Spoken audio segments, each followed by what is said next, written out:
احترام ہے، ہر جا عبادتوں کا بڑا اہتمام ہے۔ السلام علیکم ورحمۃ اللہ وبرکاتہ۔ اعوذ باللہ من الشیطان الرجیم، بسم اللہ الرحمن الرحیم، وبہ نستعین انہ خیر الناصرین وہو معین۔ محترم، آج 26ویں روزے کے بارے میں بتلائیں گے، 26ویں روزے کی دعا پڑھیں گے اور روزوں اور کفارے کے بارے میں ہماری بحث چل رہی ہے، اسی میں سے چند مسائل بیان کریں گے۔ بسم اللہ الرحمن الرحیم۔ اللہم اجعل سعی فیہ مشکورا وذنبی فیہ مغفورا وعملی فیہ مقبولا وعیبی فیہ مستورا یا اسماء السامعین۔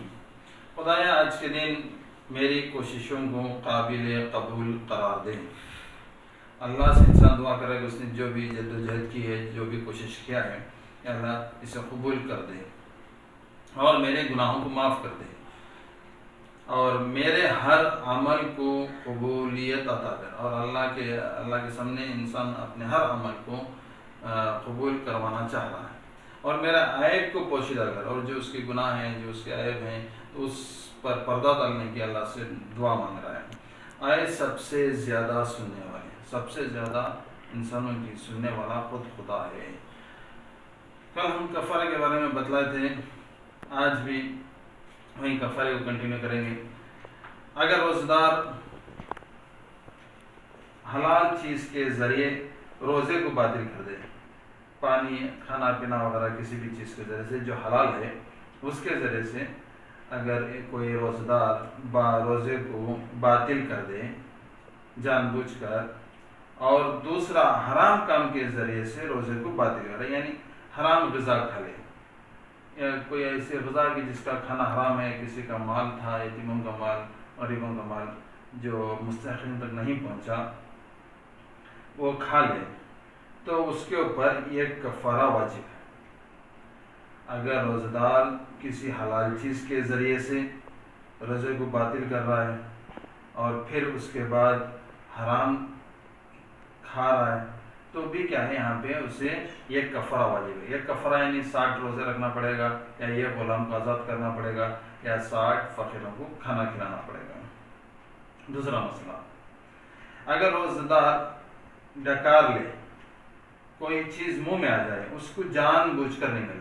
اگر انسان کھانے کے بعد، سحری کے بعد اس کو ڈکار آتی ہے، تو وہ ڈکار کے ذریعے سے اگر پیٹ کے اندر یا حلق کے اندر کی چیز منہ میں آ گئی اور اس کو دوبارہ نگل لیا، تو اسے قضا بجا لانا پڑے گا، اور ایک کفارہ بھی ہے، اس دن کا روزہ بھی قضا رکھنا پڑے گا، ایک کفارہ یعنی یا غلام آزاد کرو، یا 60 فقیروں کو کھانا کھلاؤ، یا 60 روزے رکھو۔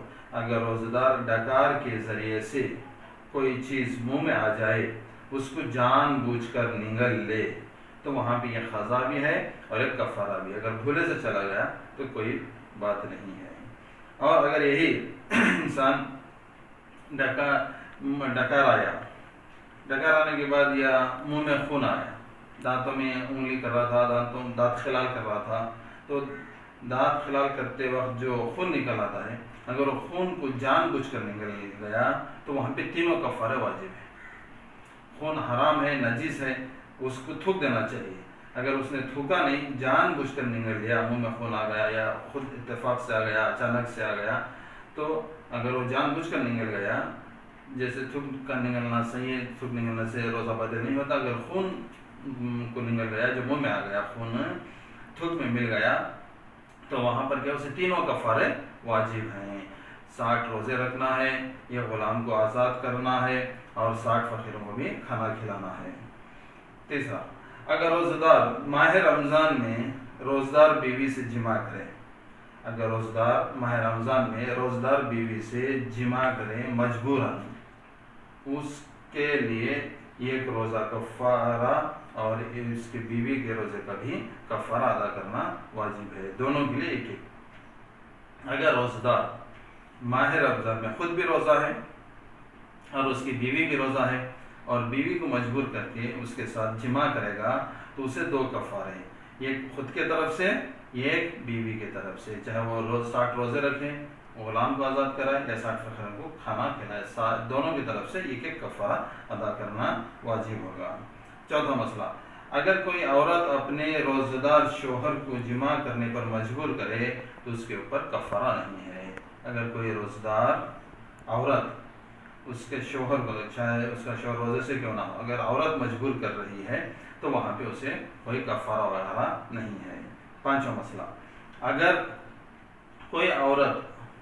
اگر کوئی روزہ دار اپنی بیوی کو مجبور کرے جماع کے لیے اور جماع کے دوران عورت راضی ہو جائے تو مرد کے لیے کفارہ اور عورت کے لیے ایک ایک کفارہ، تو وہاں پر بھی کیا ہے، دونوں کے لیے ایک ایک کفارہ ادا کرنا پڑے گا۔ اگر روزہ دار عورت کے لیے مجبوراً زبردستی کر رہا ہے جماع کرنے کے لیے، اور جماع کرنے کے دوران اگر راضی ہو گئے تو وہاں پہ دونوں کے پر بھی کیا ہے، کفارہ واجب ہو جاتا ہے، چاہے 60 روزے رکھیں، چاہے یا غلام کو آزاد کریں، چاہے 60 فقیروں کو کھانا کھلائیں۔ والحمدللہ رب العالمین والصلاۃ والسلام علی محمد